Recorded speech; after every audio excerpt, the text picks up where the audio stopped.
What's up guys, Kevin with Kaku Kayak here. One of the big questions I get is which one should I go with, the Zulu or the Voodoo? The easy answer to that is come down here, Kaku headquarters, we'll throw them right here in the water, you'll try them out, you'll find out which one's best for what you're going to do. If you can't do that, then let's go over a few things. So I think the first question is going to be which one's more stable. They're very similar. It's hard to tell the difference. On paper, the Voodoo should be the more stable one. It does have a little bit of a flatter V to it than the Zulu. And with the bow being down a little bit lower, it's a little bit more in the water up front than the Zulu does. So on paper, yes, the Voodoo should be more stable, but you have a hard time telling the difference between the two. They're both incredibly stable.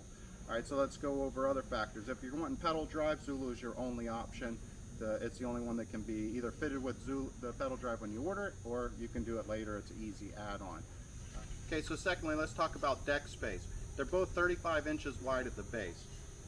The Voodoo comes up to a flat deck, so you still have 35 inches wide of deck space at the top, so it's huge, wide open deck space.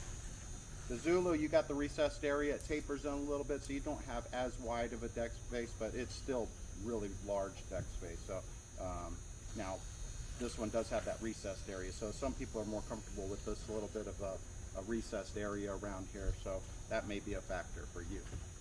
All right, so that brings me to what I think would probably be the biggest difference between the two. That would be the bows of the boat.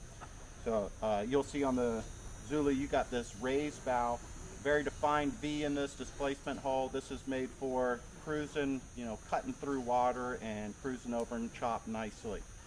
When it comes to the Voodoo, this is a lower bow and it's not as defined of a V, and this is made for getting in those backwaters and not getting the hull slap that's scaring the fish while you're sight casting fish in the backwaters. It's just super stealthy, and there's nothing more quiet in those backwaters than the Voodoo, so it definitely excels at that.